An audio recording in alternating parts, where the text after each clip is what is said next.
Hello again. We've made it to Friday. We've had a 5-day week. It's been our first one in a while. And hopefully, you are a pro at making inferences. You're a pro at writing and using great punctuation. You've practiced a lot this week.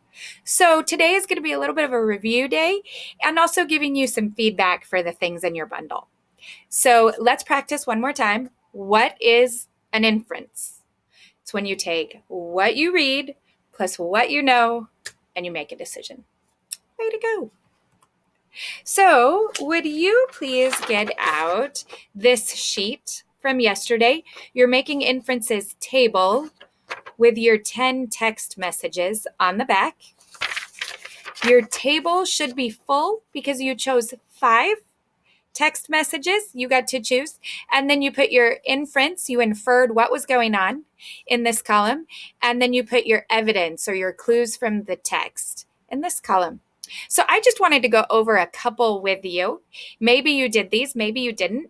And this just allows us to practice and review making inferences one more time. So let me make my camera a little bit smaller. And let's start with this one right here. Would you read that out loud with me? Hi, Mom. Yes, I am hungry. I guess a Big Mac and smoothie would be good. And your questions, where is Mom and what is she doing? And then I think, sorry about that. I think that how do you know got left out there, but we'll talk about it today. So let's look at the clues we see. Maybe you underlined Big Mac. Where can you get a Big Mac and a smoothie?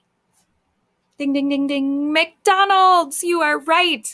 So we can infer that Mom is going through the drive-through at McDonald's, or maybe walking in and getting it for him. She is ordering him or her food.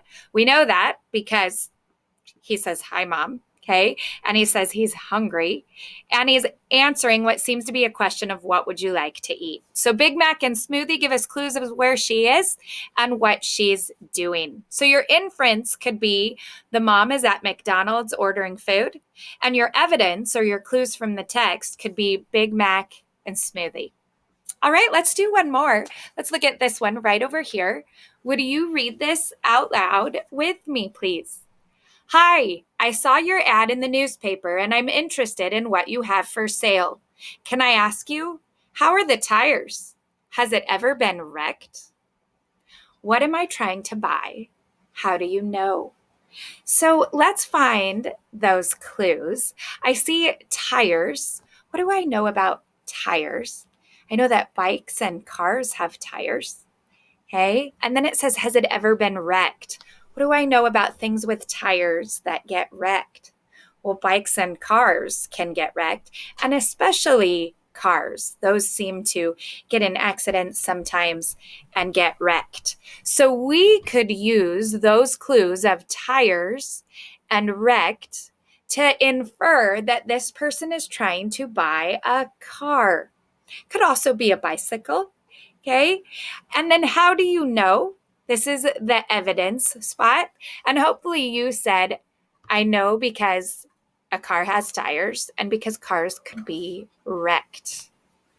All right. So even text messages help us make inferences. Nice job. So here's our inference review again. Our cartoon characters help us out. Remember, an inference is a guess. And let's try that again. An inference is a guess based on what you read or observe plus what you know. All right. So we're going to practice again today. We've been practicing all week. And I want you to get out another paper in your bundle. It's in today's bundle. This is an assignment you're going to work on today. It looks like this. And at the top it says, who's my character? Okay. So I want you to get that out, and we're going to do this top part together. Okay. And I just ask you some questions and give you the answers about a character we have read about before. So let's go ahead and go through. Let's go back here. Let's go through these questions together. Number 1, where does my character live? Massachusetts. Number 2, is my character a boy or a girl? She's a girl. Are you getting some ideas?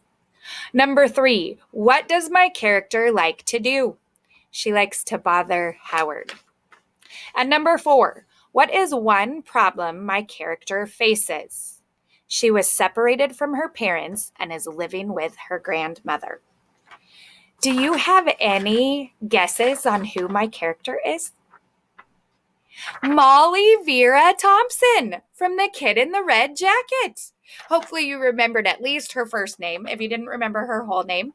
Do you see how these clues from the text, Massachusetts, girl, bothering Howard, she was separated from her parents and is living with her grandmother. Those are all clues I found from the text, The Kid in the Red Jacket. And then we put those together with what we know, and we infer we are talking about Molly Vera Thompson. This is just a fun little game you can play to help practice making inferences. So on this paper today, and I gave you a little bit of these directions in your bundle walk video today, but I go through it more here. You are going to choose a character of your own. Think of a character that you have read about before. Maybe it's a character you're reading about right now in your Dear Time book. Okay. And then I want you to come up with 4 of your own questions. You can use one of the questions I used up here if you want. I want you to come up with some interesting questions about your character. And then I want you to answer those questions too. And when you give those answers, you're giving me or someone in your family information about your character. Okay? And I want that information to be used to help me infer who your character might be. So today you're going to come up with questions and answers. And then you're going to do a little bit of writing on the back, more inference writing. And this could be kind of fun.